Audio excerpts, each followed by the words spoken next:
본 방송에서 제공하는 투자 정보는 투자 판단에 대한 조언입니다. 방송에서 제공하는 주식의 가치, 가격 상승 및 가격 하락에 대해서는 방송사에서 보장하지 않습니다. 슈퍼스탁 발굴 프로젝트 글로벌 슈퍼스탁의 김민아입니다. 천고마비의 계절 가을이 왔다고 알린 것도 엊그제 같은데 벌써 10월로 들어섰습니다. 1년의 4분의 3을 지나서 마침내 4분기로 들어섰는데요. 이 미중 무역 갈등의 종점이라고 강하게 예상되어지는 11로도 부쩍 다가섰기 때문에 이슈 분석 게을리하시면 안 되겠죠. 10월의 첫 거래일 오늘도 글로벌 슈퍼스탁 힘차게 출발합니다. 저희 방송은요. 서울경제TV 홈페이지 그리고 톡스타 홈페이지를 통해서 함께하실 수가 있습니다. cntv.co.kr, 톡스타.co.kr을 통해서 접속해 보시기 바랍니다. 참고로 본 방송에서 제공하고 있는 정보는 투자 판단에 대한 조언일 뿐 주식의 가치나 수익률을 보장하고 있지 않습니다. 저희 서울경제TV는 자본시장법을 준수하여 1:1 투자 상담, 유사수신행위, 무인가 영업행위, 불법 대역의 정보 및 가입 권유 등 모든 불법 사항들 엄중하게 금지하고 있습니다. 출발하기 이전에 시장 동향부터 체크합니다. 먼저 국내 증시로 가보겠습니다. 오늘장 코스피 지수는요, 약보합으로 출발하고 있습니다. 현재는 0.39%대 하락하면서 2333선으로 이어가고 있습니다. 수급 동향 보시면요, 오늘장 코스피에서는요, 외국인이 조금 사들이고 있습니다. 62억 원 정도 매수가 들어오고 있는데요. 반면에 기관이 많이 팔고 있는 부분이 포착이 됐습니다. 이어서 코스닥 지수도 함께 체크합니다. 코스피와 유사한 흐름으로 이어가고 있는데요. 현재는 0.43%대 하락하면서 818선으로 이어가고 있습니다. 수급 동향 보시면 오늘장 코스닥에서는요, 개인이 많이 사들이고 있습니다. 380억 원 정도 매수세가 들어오고 있습니다. 저희 국내 시장에서는요, 여전히 실적주에 대한 관심이 뚜렷한 가운데 삼성전자의 호실적에 대해서 강하게 점쳐지고 있습니다. 이어서 해외 선물 지수 함께 체크해 보도록 하겠습니다. 먼저 나스닥 지수입니다. 현재 나스닥 지수는 0.46%대 상승하면서 7,690선에서 이어가고 있습니다. S&P 500 지수도 함께 볼게요. 현재 S&P 500 지수는 2,929선에서 이어가고 있는데요. 0.36%대 상승한 부분입니다. 이어서 달러 인덱스 체크해 보도록 하겠습니다. 이란의 재정 적자 우려에 의해서 달러 인덱스가 조금씩 상승하고 있는데요. 현재는 0.02%대 하락 중입니다. 이어서 금 시세 함께 체크해 봅니다. 현재 골드는요, 0.19%대 하락 중입니다. 1,193달러로 거래 중입니다. 마지막으로 크루드 오일 살펴보도록 하겠습니다. 이란 제재에 대한 우려가 다시금 부각되면서 크루드 오일 상승하고 있는데요. 현재는 0.34%대 상승하면서 73달러로 거래 중입니다. 이어서 중국 시장으로 가보도록 하겠습니다. 전일장, 금요일장 마감에 대해서 알려드립니다. 먼저 상해 종합지수입니다. 금요일에는요, 1%가 넘는 상승을 보여줬습니다. 2,821선에서 마감했는데요. 항생지수 역시 상승하면서 마쳤습니다. 강보합으로 마쳤고요. 0.26%대 상승하면서 27,788선에서 마감했습니다. 이어서 9시 기준의 업비트 기준 암호화폐 시세 확인해 보도록 하겠습니다.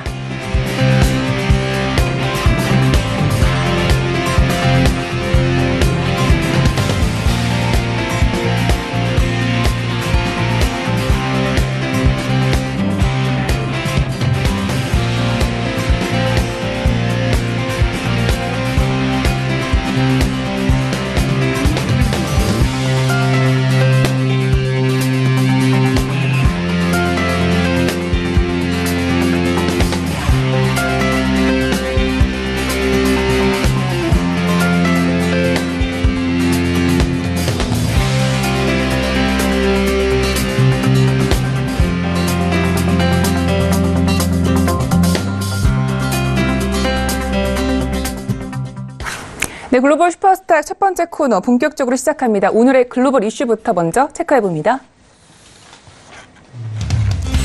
네, 세계적인 전기차 기업이죠. 테슬라의 CEO 일론 머스크가 이사회 의장직에서 사임한다고 알려왔습니다. 이는 미국 SEC와의 재판 과정에서 서로 간의 합의로 결정된 사안이라고 하는데요. 머스크는 왜 이와 같은 결정을 내린 것인지 잠시 후에 자세히 알아보겠습니다.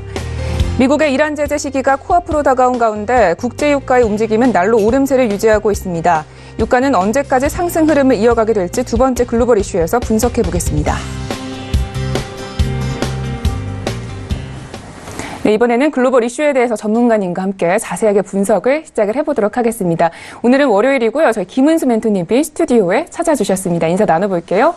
네, 안녕하세요. 네, 안녕하세요. 반갑습니다. 네, 또 이제 10월로 들어섰는데요. 오늘도 힘차게 함께 또 출발을 해주시기 바랍니다. 네. 자, 먼저 첫 번째 이슈부터 함께 살펴보겠습니다. 첫 번째 이슈 어떤 내용인지 먼저 들어볼게요. 네, 현재 지금 첫 번째 이슈는요, 지금 머스크 CEO, 즉 테슬라의 CEO가 SEC 미국 증권감독위원회에 제소를 당해서 현재 벌금 2천만 달러를 물게 됐다라는 이러한 소식을 가지고 왔습니다. 지금 27일이었죠. SEC 미국 증권감독위원회에서 사기 혐의로 이 머스크 CEO가 뉴욕 맨해튼 연방법원에 제소를 했습니다. 이게 무슨 일인 건지 설명을 좀 해드리자면요. 머스크 CEO가 지난 8월 7일 인터넷 이 트위터에 올린 글이 좀 사단이 됐습니다. 당시 머스크 CEO는 전기 자동차를 만드는 회사인 테슬라를 비공개 회사로 전환을 하겠다. 그리고 자금을 확보해뒀다라는 글을 이 트위터에 올렸는데요. 이 글이 오르자마자 테슬라 주가가 무려 10% 이상 급등을 한 모습 보였습니다. 그런데 SEC에서는 이 글이 사기에 해당을 한다. 그리고 지금 투자자들에게 오도를 했다라고 이렇게 판단을 해서 제소를 한 것 같습니다. SEC에서는 이 글이 사기에 이제 해당한 이유는요. 여기에서 사실상 비공개 이 회사로 전환한다는 뜻은 회사 주식을 이제 주식 시장에서 빼겠다는 이러한 말과 같고, 그리고 정확하게 언제 전환을 하겠다 이러한 계획이 확정된 것이 아니기 때문에 좀 사기성이 있다라고 이렇게 판단을 한 것 같습니다. 현재 테슬라는 미국 나스닥 주식 시장에 상장이 되어 있는데요. 누구나 공개적으로 그만큼 사고팔고를 할 수가 있는 상황입니다. 이 시장에서 빠지겠다는 이 머스크 CEO의 언급은요. 이 주가 변동에 신경을 쓰지 않고 오로지 회사 일에 집중을 하겠다라는 이런 이유를 댔지만요. SEC 조사가 이제 시작된다는 발표가 나온 뒤에는 지난 8월 24일 투자자들이 항의를 한 끝에 결국은 그대로 공개 회사, 즉 나스닥에 그냥 남겠다라고 지금 한 상황입니다. 네. 이 소송을 제기함과 동시에 테슬라의 주가는 급락세를 나타냈었는데요. 결국에는 머스크 CEO 발언 하나로 자기 자신만 의장직에서 물러나면서 합의가 좀 마무리가 된 것 같습니다. 앞으로 의장직에서 좀 물러나게 되면 새로운 이사회가 생성이 되게 될까요? 네. 우선 지금 결론부터 제가 좀 말씀을 드리자면요. 이미 지금 시작된 재판에서 벌금은 물론 테슬라의 CEO 자리를 그만둬야 하기 때문에 상당히 주목을 받았었습니다. 현재 벌금이 2천만 달러, 하나로는 약 222억 원을 내고 이사회 의장직에서도 물러나기로 지금 결론이 난 상태고요. 대신 의장직에는 물러나되 이 머스크 이 CEO 자리에서는 좀 이제 유지를 한다라는 것으로 좀 합의점을 찾은 것으로 보이고 있습니다. 이 같은 합의는 머스크 입장에서는 좀 잠재적으로 더욱더 악화가 될 수 있는 문제를 조금 서둘러서 이 매듭을 짓기 위함이다라고 설명은 했지만요. 이 상장 폐지 관련해서 오보가 맞다라는 이러한 의견이 굉장히 더 높게 나타나고 있는 상황입니다. 이런 합의를 통해서 이 테슬라 법인도 또 별도로 2천만 달러의 벌금을 내야 되는 상황에 지금 나와 있습니다. 머스크 릴렛이나 이사회 의장을 포함해서 또한 독립적인 의사 이 2명을 더욱더 영입할 것으로 예상이 되고 있는데요. 이런 이슈로 인해서 지금 21세기 전기차의 아이콘이라고 불리는 이 테슬라가요. 앞으로의 이 항방이 조금 흔들릴 수도 있다라는 이런 예상이 되고 있습니다. 이 전반적인 나스닥 시장은 전날 0.74% 상승을 하면서 좀 마감을 했는데요. 아무래도 미국 경제가 강세를 지속하고 있는 상황 속에서 이 무역 갈등 등의 전개 양상 또한 예상만큼 크게 나쁘지 않기 때문에 견조한 성장세를 유지하고 있는 상황입니다. 이 지수 관련해서는요. 좀 더 자세하게 매매 가이드 시간에서 말씀드리도록 하겠습니다. 네. 테슬라는 13%가 넘게 하락을 했는데도 나스닥은 양호한 흐름을 이어갔다는 이야기까지 짚어주셨습니다. 첫 번째 이슈는 여기까지 알아보고요. 다음 이슈도 함께 이야기를 나눠보겠습니다. 먼저 어떤 이야기인가요? 네, 두 번째 지금 이슈는요. 이제 미국이 이란 제재 발효 시기가 얼마 남지 않았었습니다. 그렇기 때문에 이 원유 제재에 따른 수급 불균형으로 이 상승 마감을 했다라는 소식인데요. 현재 미국의 이란 제재가 딱 한 달 남았습니다. 현재 이란은 세계 3대 원유 수출국 중에 하나 하나로 이 만약 제재가 시작이 된다고 하면 이 전체 유가 시장에서 굉장히 큰 영향을 미칠 수도 있는 상황입니다. 사우디아라비아 등의 이 주요 산유국들이 이 산유량 증산에 대해서 굉장히 논의를 하고 있지만요. 이 수요를 충족시키기에는 이제 좀 턱없이 부족하다라는 그러한 예상이 나오고 있고요. 이 내년도 세계 오일 생산 예상량 중에 미국 텍사스주에서 이 뽑아내게 되는 규모가 이란과 이라크를 추월할 것으로 전망이 되고 있는 상황입니다. 이렇다 보니 지금 미국에서는 이란 제재를 앞두고 유가 안정을 위해서 미국 측에서는 이제 사우디의 생산량을 조금 더 추가하라라고 이렇게 언급을 했지만 사우디는 사실상 지금 좀 시큰둥한 반응을 보이고 있는 상황이거든요. 그렇기 때문에 지금 변동성이 당분간은 조금 더 커질 것이다라고 예상이 되고 있고요. 또한 유가에 관련해서 27일에 유엔 총회 연설에서 이란이 이제 그 비밀의 이제 핵시설을 발견을 했다라고 이스라엘이 굉장히 주장을 했었습니다.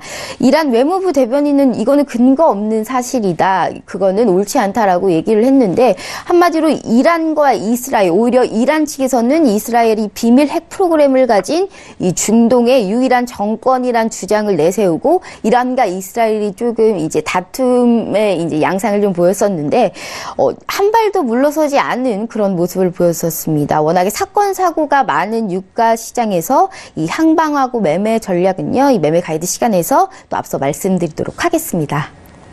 네, 알겠습니다. 유가 관련해 있어서는 지금 현재 미국의 이란 제재 때문에 전날에도 유가가 1.6%나 상승을 보여줬는데요. 구체적인 매매 전략에 대해서는 이후 시간에서 다시 한번 들어보도록 하겠습니다.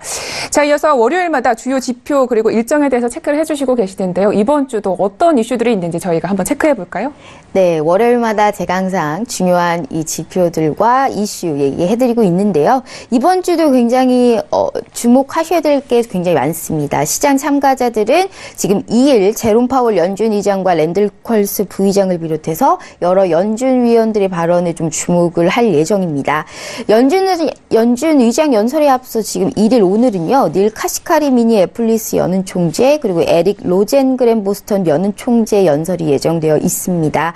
또 3일에는 찰스 에번스 시카고 연은 총재와 이 토마스 바킨 리치먼드 연은 총재, 패트릭 하커 필라델피아 연은 총재, 로제타 메서 클리블랜드 총재가 연설을 할 예정입니다. 이고요. 이 파일 보스틱 애틀랜타 연은 총재는요. 오늘과 5일 두 번 연설이 좀 예정되어 있습니다. 또한 이 시장은요. 9월 비농업 고용 지표를 비롯한 이 경제 지표에도 좀 어느 정도 관심이 쏠릴 것이다라고 예상이 되고 있는데요.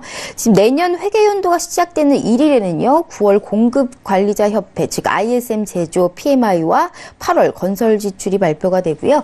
2일에는 ISM 뉴욕 비즈니스 여건 지수가 좀 발표가 될 예정입니다. 3일 수요일에는 9월 부문 고용 보고서가 나오고요. 마켓 종합 PMI 와 이 서비스업 PMI가 좀 발표가 될 예정입니다.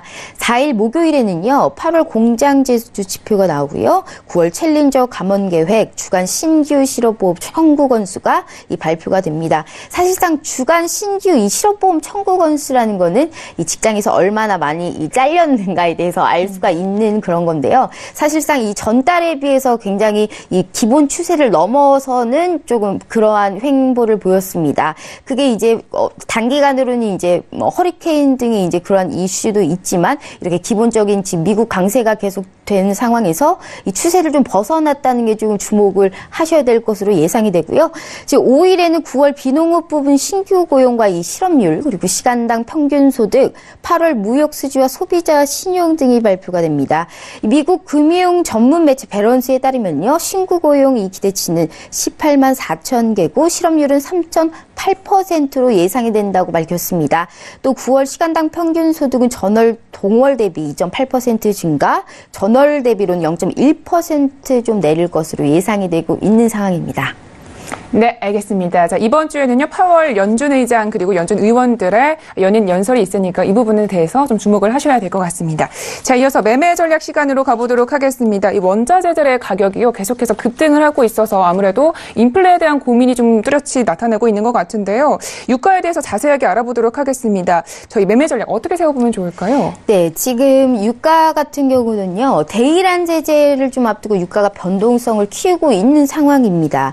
특히 중국의 중국의 국영기업 시노팩이 이번 달 이란산 원유 수입 규모를 절반으로 줄였다라는 이 소식이 좀 결정적이었는데요. 당초 중국은 미국의 이란 제재에도 불구하고 원유 수입을 이제 계속할 것이다라고 봤지만 미국과 무역 전쟁에서 이제 쓸만한 카드가 이제 밀리고 있습니다. 중국 같은 경우에는 그러고 있기 때문에 어느 정도 양보 카드의 일환으로 이란산 원유 수입을 조금 줄인 것으로 보이고 있고요. 일단 이란이 230에서 250만 배럴을 수출을 했는데요. 이번 달에는 150만 배럴로 떨어진 것으로 보이고 있는 상황입니다. 인도가 이제 이란 석유 수출의 마지막 보류인 상황입니다. 거기에서 사우디가 50만 배럴로 추가 증산을 한다고 해도 공급 측에서 굉장히 부족한 상황입니다. 그렇기 때문에 일단 74.20 차트를 보시면요. 74.20달러 이 전고점 저항까지 좀 어느 정도 상승을 열어두고 이 대응을 좀 해야 된다라고 볼 수가 있을 것 같고요. 이 추세대 채널로 보시면요. 지금 현재 74달러 선에서 지금 사와 있기 때문에 지금 상단에 와 있긴 합니다. 하지만 하루 이틀 정도 조정되면 74.20까지 이 추세대 채널이 좀 열려 있기 때문에 당분간은 좀 매도 대응을 자제하시라라고 말씀드리고 싶습니다. 네, 알겠습니다. 이 전고점이 열려있기 때문에 매도 대응은 다 자제하시면 좋겠다는 의견까지 주셨는데요. 이외에도 지금 현재 팔라듐에 대해서 저희가 분석을 들어본 시간을 또 마련해 주셨다고 합니다. 네, 팔라듐 굉장히 좀 개인 투자자분들한테는 조금 생소할 수 있겠지만요. 이 차트를 한번 보시면요. 지금 개인 투자자분들은 사실상 관심을 특히나 좀 가지지 않았던 분야입니다. 하지만 최근 해외 상품 시장에서는 팔라듐이 굉장히 핫한 그런 상품으로 알려져 있고요. 팔라듐은 휘발유와 이 자동차 매연 저감 장치의 촉매제로 사용되는 금속입니다. 이 팔라듐은 친환경차와 맞물려서 돌아가는 상황이고요. 일단 가솔린, 즉 휘발유와 매연 정화에 쓰이기 때문에 자동차뿐만이 아니고 산업에도 굉장히 많이 사용이 되고 있는 상황입니다. 특히 EU의 신차 등록 대수가 현재 크게 증가한 것을 알 수가 있습니다. 이 전 세계적으로 하이브리드, 즉 이 휘발유와 전기차의 혼용 형태의 차량이 좀 들어가기 때문에 최근에 가격이 엄청난 급등세를 보였는데요. 수 시스템에서 이미 지금 933.5달러와 974.5달러에서 매수 시그널을 강력하게 반복이 되면서 300틱 이상 수입을 본 상황입니다. 지난주 금요일에 1065.0의 수익 청산을 한 상태고요. 이 단기적으로는 1054.5까지는 밀릴 수 있다고 보는데요. 최근 상승 추세가 무서운 만큼 이 추가 상승 가능성은 어느 정도 열어두고 매수 대응을 할 예정입니다. 다만 1032.5달러가 깨지면 다시 좀 중립으로 볼 예정이 있기 때문에 팔라듐에도 어느 정도 관심을 좀 가지시라라고 해서 준비해봤습니다. 네, 알겠습니다. 우리 전문가님의 이야기를 들어보니까요. 이 팔라듐에 대해서도 상당히 접근이 유리할 것 같습니다. 이렇게 해서 저희 글로벌 이슈 앤 가이드는 여기까지 이야기 듣도록 하겠습니다. 네, 전문가님 오늘도 말씀 고맙습니다. 네, 감사합니다.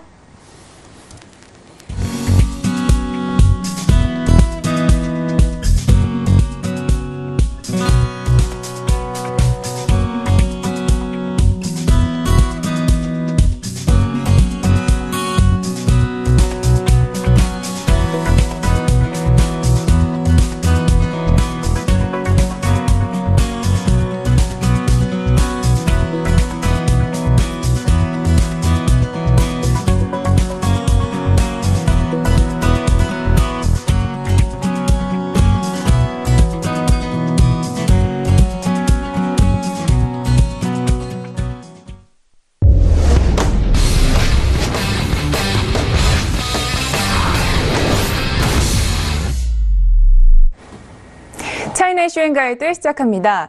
중국 증시는요, 국경절 연휴를 앞두고도 지난 28일 상승 마감했습니다. 긴 연휴를 앞두고도 상당히 양호한 흐름을 보여준 것 같은데요. 우리 전문가님 모시고 오늘 장도 꼼꼼하게 분석해 보겠습니다. 먼저 이슈들 확인해 보시죠. 오늘의 차이나 이슈 첫 번째는요. 중국 정부가 GM사에 생산한 자동차에 대해 무더기 리콜을 명령했습니다. 중국 정부는 자동차에 치명적인 결함이 발견돼 이와 같은 결정을 했다고 밝혔지만 업계 시선은 다르게 바라보고 있는데요. 관련 소식 잠시 후에 알아봅니다. 두 번째 차이나 이슈입니다. 중국의 9월 제조업 지수가 최악의 국면으로 접어들었습니다. 미국과의 무역 전쟁이 장기화되면서 15개월 만에 최저치를 경신하고 있는 건데요. 좀 더 자세한 분석 두 번째 차이나 이슈에서 살펴봅니다. 네, 이슈 분석에 대해서 조금 더 자세하게 시작을 해보도록 하겠습니다. 오늘은요, 김정철 본부장님과 함께합니다. 네, 안녕하세요. 네, 안녕하십니까. 네, 반갑습니다. 자, 분석을 시작을 하기 앞서서 일단 전일장 마감 상황에 대해서 알아봐야 될 것 같은데요. 일단 상승 마감한 걸로 보입니다. 네, 일단 상승 마감은 했지만 사실상 뭐 좋지는 않습니다. 왜냐하면 지금 이제 상해 종합 지수 같은 경우가 이제 1% 넘게 상승을 했고요. 그 다음에 선전 성분 지수도 뭐 좀 급등한 상황인데 사실상 이제 상해 종합 증시 같은 경우는 지금 10년 만에 지금 3분기 연속 지금 마이너스를 기록하고 있거든요. 하락세를 기록하고 있는데, 이게 이제 10년 만이에요. 2008년 글로벌 금융위기 이후에 처음으로 있는 일이기 때문에 상당히 좀, 심각하다. 뭐 사실 심각합니다. 심각한 건 뭐 마찬가지고요. 다만 조금 반등을 좀 보여줬다. 그 다음에, 국경절 바로 직전에 좀 그래도 상승 마감했다라는 부분이 약간은 긍정적입니다. 긍정적이긴 하지만, 사실 이제 무역전쟁이 계속 심화될수록, 중국 증시는 그렇게 좋지 않지 않을까라는 생각을 계속 해볼 수 있겠고요.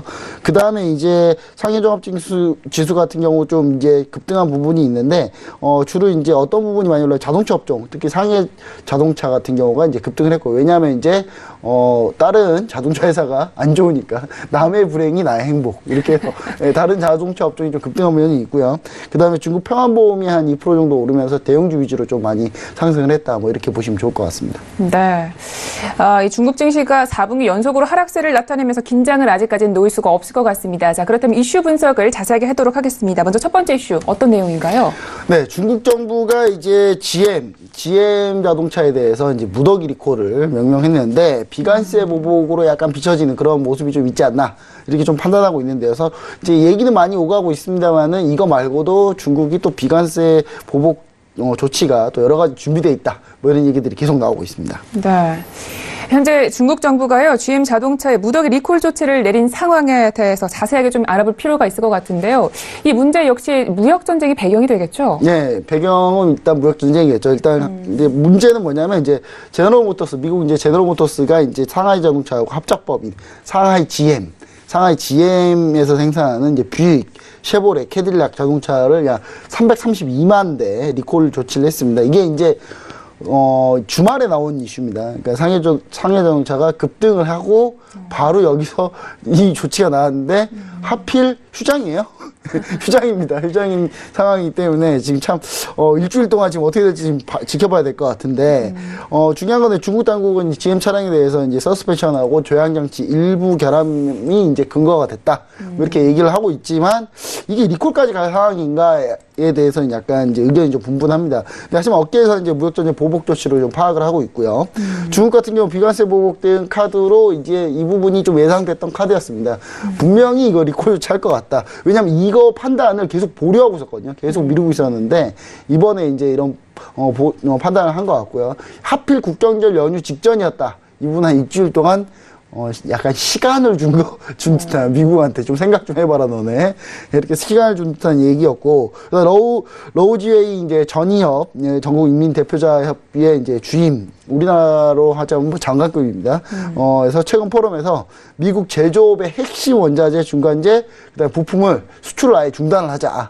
뭐 이렇게 해서 강경한 그런 얘기가 나온 지 얼마 안 돼서 이 반격 카드가 나왔기 때문에 이 부분이 앞으로 좀 추가적인 비관세 보복 조치가 더 계속될 가능성이 좀 있다. 뭐 이렇게 좀 보시면 좋을 것 같습니다. 네. 지금 중국의 이 비관세 보복 조치가요, 이런 제조업 분야뿐만이 아니라 또 다른 데서도 역시 나오고 있는 것 같습니다. 특히 국경절 연휴에 미국으로 가는 항공권 예약이 반토막이 났다고 하는데요. 이 역시도 비관세 보복 조치를 볼 수가 있을까요? 네, 참, 이게 중국 국민들이 좀 이렇게 중국 인민들이 좀 이렇게 중국 정부 얘기를 잘 듣나 봐요. 이렇게 바로 가지 말라면 바로 안 가고 뭐 그런 것 같은데, 비관세 보복 조치 일환으로 볼 수 있겠습니다. 우리나라가 이거 뼈저리게 우리나라도 많이 당했죠. 맞습니다. 예, 사드 보복 조치로 인해서. 근데 홍콩의 이제 사우스 차이나 모닝포스트에서 이제 보도한 내용인데, 국정절 연휴 때 이제 미국으로 향하는 항공편 예약이 작년에 비해서 한 42% 감소. 뭐 이 정도면 뭐 확연히 티가 납니다. 예, 42%나 감소했고, 미국으로 이제 여행으로 오는 국가들 중에서는 중국이 캐나다, 멕시코, 영국, 일본에 의해서 5번째로 좀 많은 규모거든요. 사실 이제 캐나다, 멕시코에 국경을 맞대고 있으니까 왔다 갔다 하기 편할 거고, 네. 뭐 영국은 같은 영미권이니까 뭐 자주 오겠죠. 근데 일본은 뜬금없긴 하지만 미국 자주 가나 봅니다. 네, 근데 이제 중국이 워낙 인구가 많기 때문에 많이 갔는데 이게 사실 2016년에는 중국이 한 3위 정도 됐었어요. 3위 정도 됐었는데 1인당 소비액으로 따지자면 348억 달러, 38조 6천억 원입니다. 어마어마한 소비이죠. 예, 그래서 다른 국가들하고 뭐 거의 게임이 안 되는, 예, 다른 나라들은 잘 알뜰하게 가는데 중국 사람들은 미국 가면 왕창 쓰나 봐요. 예, 그래서 이제 이 밖에 이제 추가적인 비관세 보복이 계속될 것으로 우리가 조금 생각을 해볼 수 있겠는데, 이거 말고도 우리가 예상해 볼 수 있는 게 뻔합니다. 이제 애플도 있고요. 애플 뭐 아이폰 들어오면 거기다 관세 때려서 크게 이제 비싸게 팔게 만든다든지 뭐 그런 식으로 이제 계속 보복 조치를 할 것 같은데, 네. 이제 앞으로 이게 어떻게 계속 전개될지 우리가 한번 지켜보시면은 무역 전쟁의 강도를 좀 느껴보지 않을까, 그런 생각을 해볼 수 있겠습니다. 네. 이 소비 시장을 건드리면 미국도 역시 타격이 좀 클 것 같은데요. 관련 소식은 또 이어서 추가적으로 저희가 살펴보도록 하겠습니다. 자, 계속해서 두 번째 이슈로 넘어가 보도록 하겠습니다. 이 이야기에 대해서도 자세히 이야기를 나눠볼 텐데요. 먼저 이슈 설명 들어볼게요. 네, 일단 제조업 PMI가 이제 나왔죠. 주말에 또 주말에 왕창 냈어요. 또 이거 원래 주말에 안 나오거든요. 이게 좀 올 초에 나오는 건데, 국경절 연휴가 7일 동안 장이 쉬어요.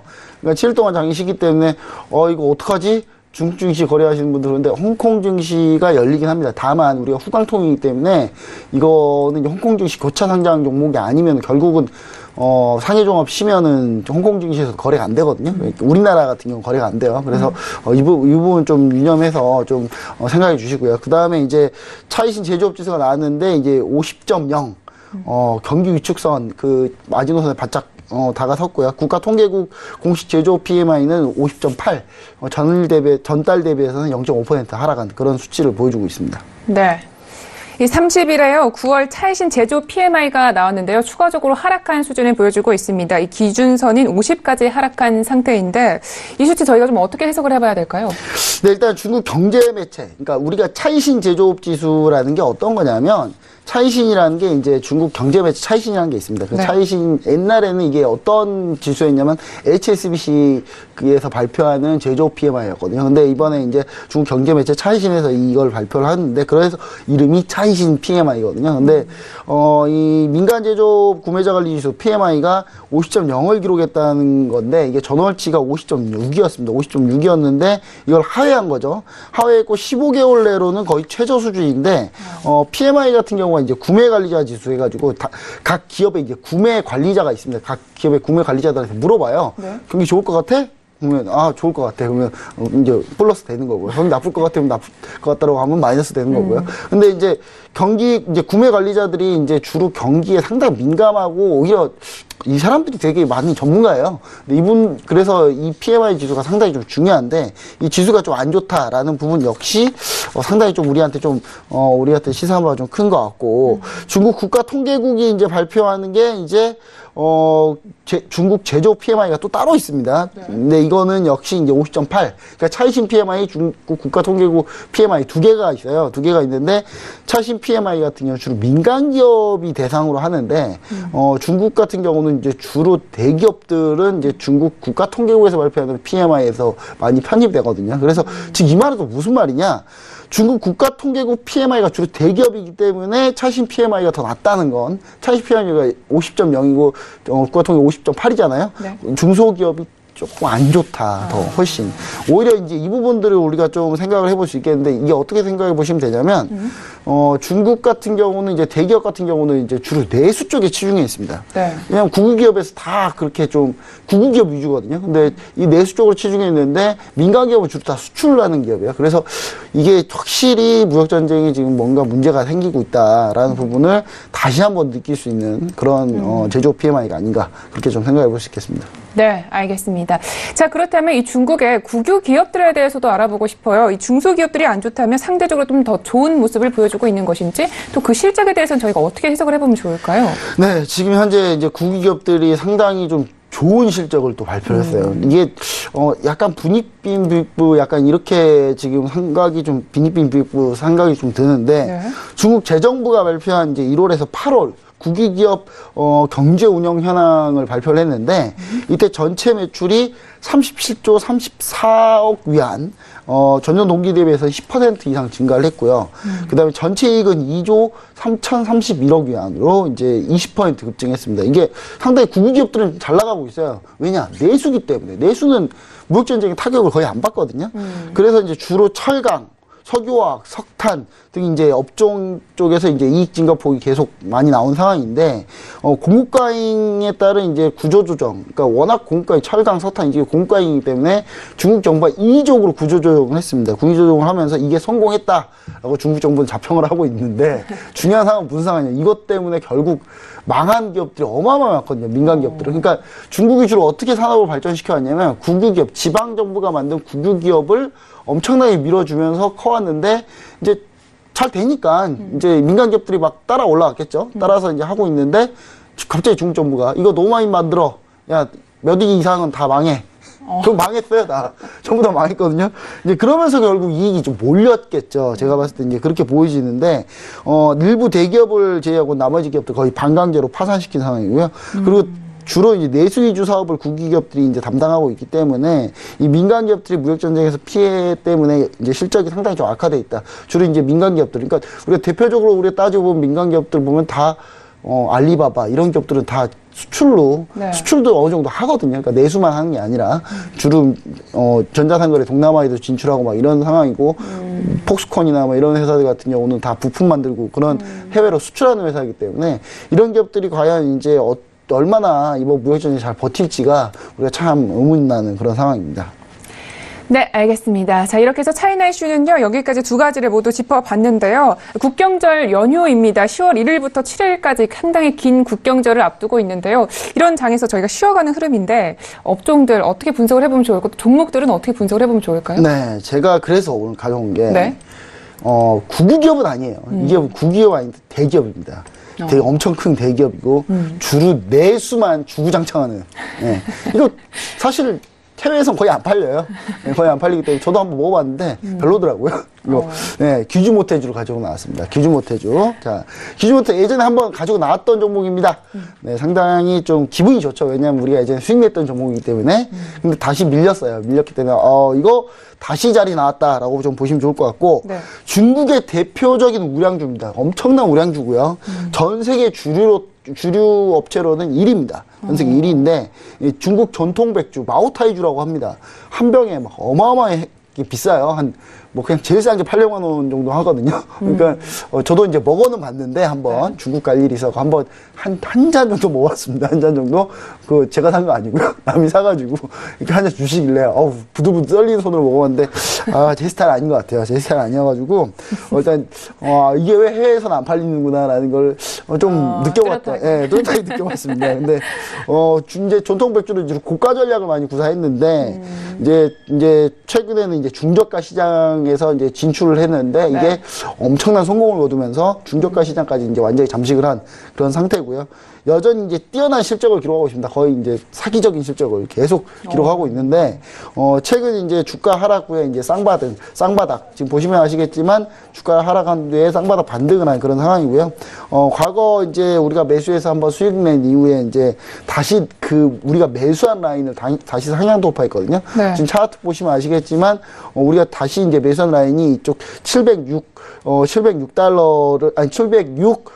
위안을 우리가 지금 잡아놨는데 706위안 다시 돌파했습니다. 그래서 제가 볼 때 이쪽 라인에서 매수를 잡아보시는 게 좋을 것 같은데 물론 일주일 뒤에 사셔야 됩니다. 일주일 뒤에 사셔야 되는데 일단 우리가 이번 기회에 중국 종목도 지금 상당히 우리가 잘 피킹해놔야 돼요. 그래서 우리가 귀주모태주를 잘 노려보시면 좋을 것 같고 무역전쟁에서 전혀 해당되지 않는 종목이기 때문에 상당히 우리가 좀 지켜볼 만한데 매수가를 715위안으로 좀 잡아보면 좋을 것 같고요. 네. 그 다음에 손절가는 666위안 이렇게 잡아보시면 그 손절가 약간 길긴 한데 우리가 예전에 좋은 기억 있잖아요. 좋은 기억 있으니까 그때 수익을 담보로 하시면 좋을 것 같고 네. 1차 목표가는 750.700위안, 그 다음 2차 목표가는 794위안으로 잡아주시면은, 이번에는 상당히 좀 괜찮지 않을까, 또 추가적으로. 네. 저는 그렇게 좀 보고 있습니다. 알겠습니다. 우리 김정철 본부장님은요, 생각보다 정말 상당히 악재들을 속속들이 피어가는 이 종목들을 잘 골라주시는 것 같습니다. 제조 PMI 지수가 하락하고 있고, 또 미중 무역전쟁에도 탄탄한 기업이죠. 귀주 모태주에 대해서 저희가 들어봤습니다. 오늘의 차이나 슈행 가이드는 여기까지 들어보겠습니다. 오늘도 말씀 고맙습니다. 네, 감사합니다.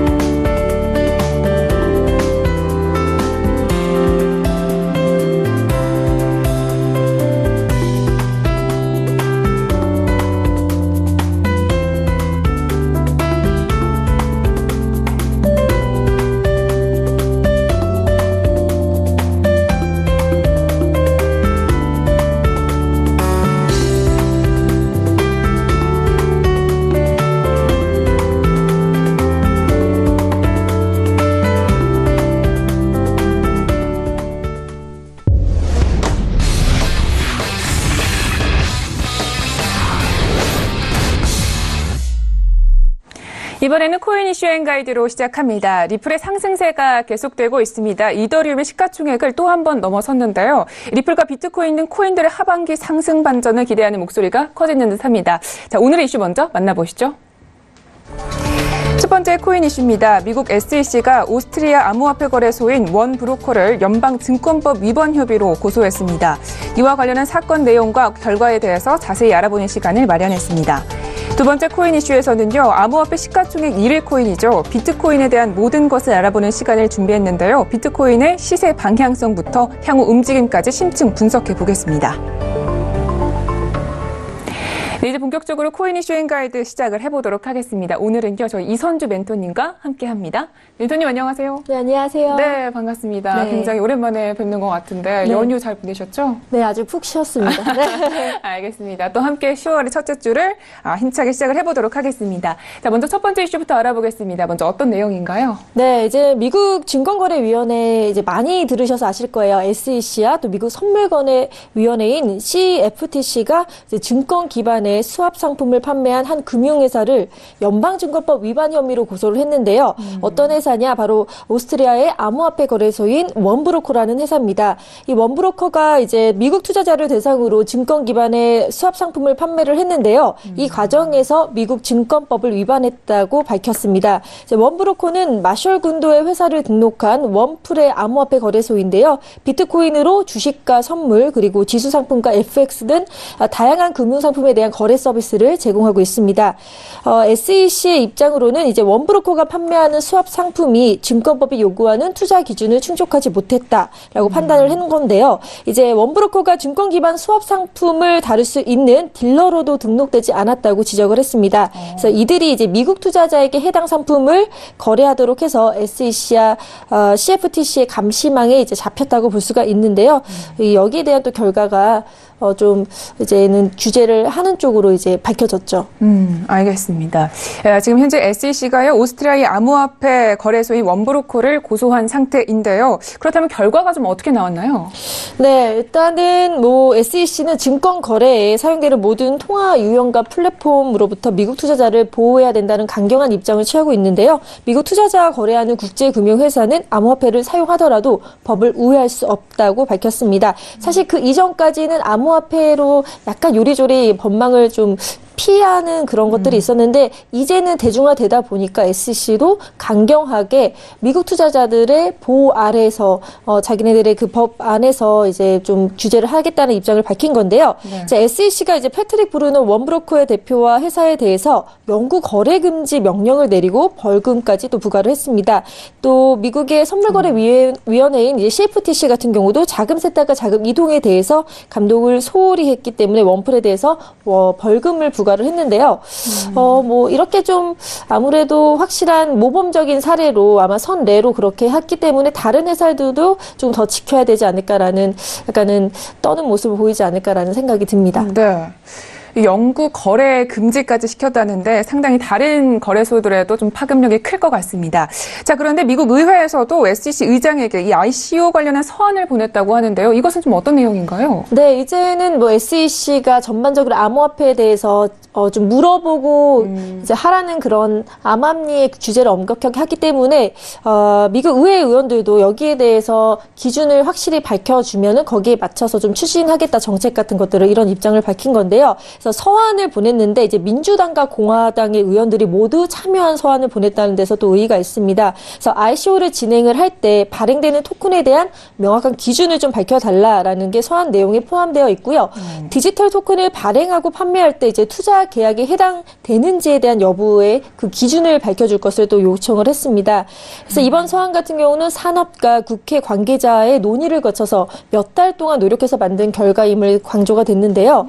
이제 투자 계약을 바탕으로 발행된 토큰이 향후 증권형에 해당되지 않을 수 있느냐는 질문도 포함되어 있습니다. 그러니까 어떤 건 증권형이고 어떤 거는 또 미묘한 차이로 증권형이 아닐 수 있기 때문에 여기에 대해서도 세금이라든지 여러 가지 문제가 있기 때문에 이런 것들 큰 테두리는 좀 정해달라는 해달라는 요청인 것 같은데요. 이제 윌리엄 힌먼 SEC 기업금융의 국장은 이제 비트코인, 이더리움 모두 증권법 적용이 아직은 어렵다라고 밝혔는데요.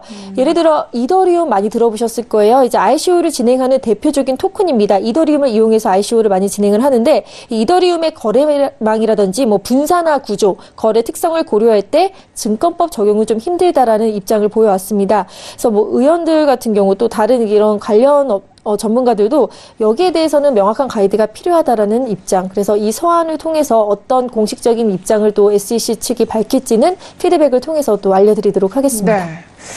이번 서한 내용을 좀 들어보니까요. 아무래도 우리 투자자분들을 좀 보호하는 그런 내용들이 많이 담겨 있는 것 같아서 좀 뿌듯한 생각도 듭니다. 자, 이렇게 해서 첫 번째 코인 이슈는 여기까지 이야기를 나눠보고요. 다음 이슈도 함께 이야기를 나눠보도록 하겠습니다. 먼저 이슈 설명부터 자세하게 들어볼게요. 네. 자, 암호화폐 시가총액 1위는 잘 아시죠? 네. 뭐죠? 비트코인이죠. 네, 비트코인이죠. 비트코인을 기준으로 이제 암호화폐 시세가 또 따라서 오르락 내리락 하는데요.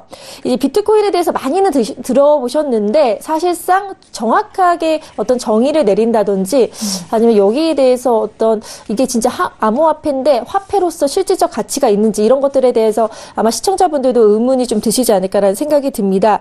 뭐 예를 들어 핀란드 같은 경우는 이런 국가 비트코인 등 각종 암호화폐에 대해서 화폐 정식 통화로 인정하지 않는다는 입장을 밝혔는데요. 하지만 이런 국가들의 입장과 달리 비트코인을 투기 자산으로는 또 인정하는 그런 국가들도 꽤 많고요. 또 한국 같은 경우도 작년부터 이제 비트코인 관련돼서 투자 열풍이 후끈 달아올라서 뭐 어떤 사람은 수백억을 뭐 벌었다 이런 소문에 꼬리를 물었는데 뭐 그런 분들도 저도 건너 있긴 하지만 이제 비트코인의 시세 폭락으로 인해서 또 약간 애를 먹는 분들도 많이 있습니다. 그렇다면은 이렇게 반토막이 나고 불안정한데 여기에 대해서 그래도 시가총액 1위의 자리를 굳건히 하고 있는 비트코인은 화폐로서의 가치를 가질 수 있느냐. 이게 가치를 갖는다고 인정이 되면 다른 암호화폐 큰 뭐 이더리움이라든지 리플 같은 그런 것들도 영향을 미치기 때문에 항상 여기에 대한 정의가 좀 약간 설왕설래하고 있는데요.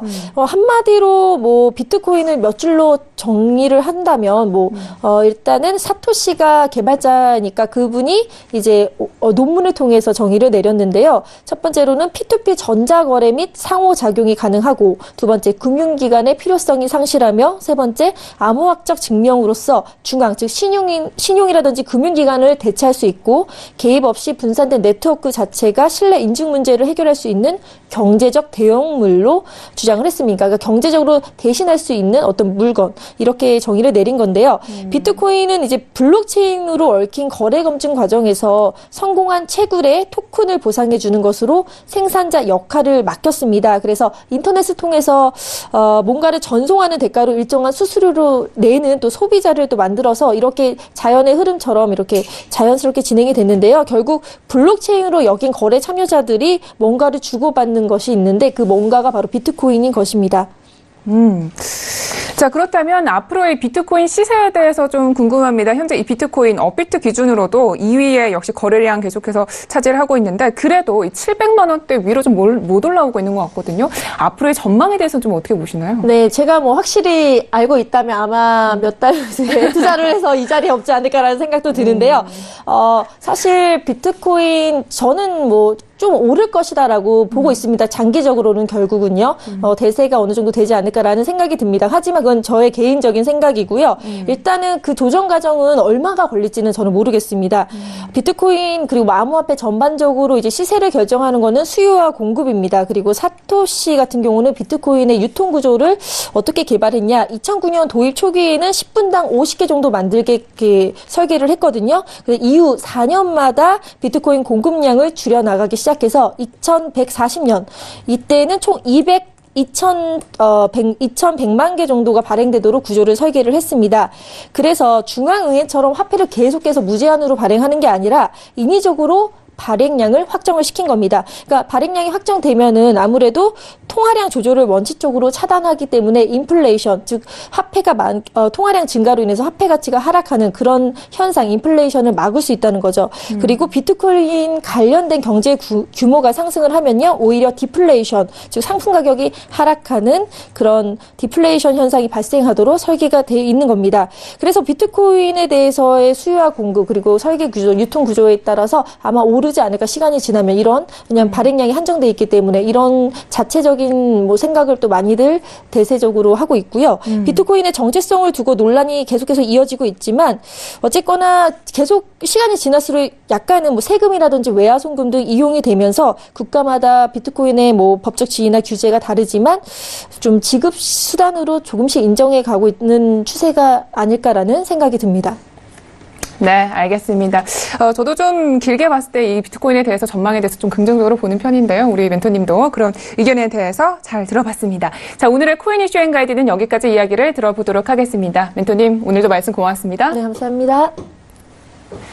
네, 오늘도 저희 글로벌 슈퍼스탁은 해외 선물과 중국 주식 그리고 암호화폐까지 전 세계를 대상으로 유망 투자 종목 발굴하기 위해서 열심히 달려왔는데요. 자, 우선 저희 국내 주식에 대해서 지금 현재 어떻게 흘러가고 있는지 확인하고 가도록 하겠습니다.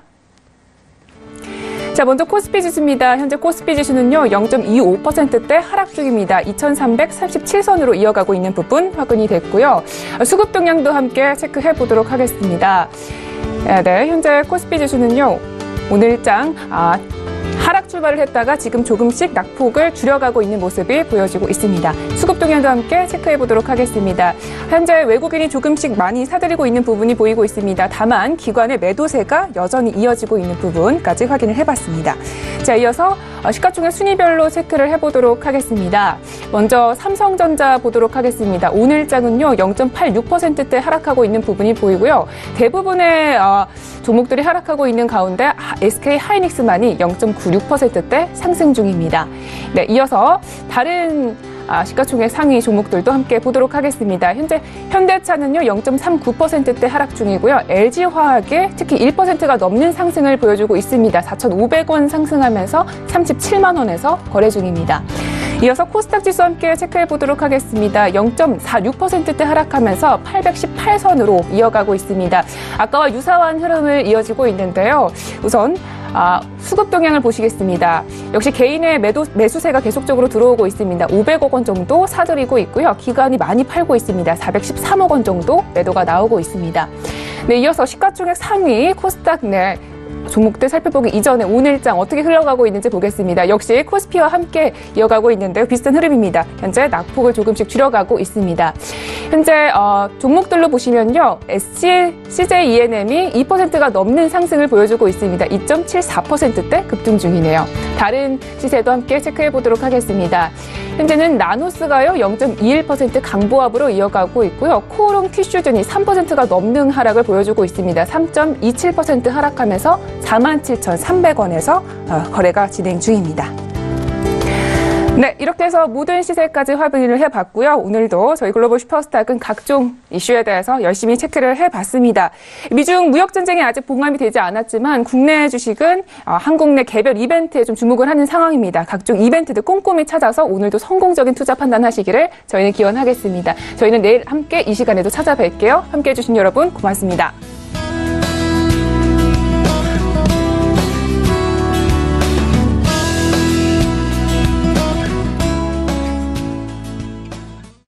본 방송에서 제공하는 투자 정보는 투자 판단에 대한 조언입니다.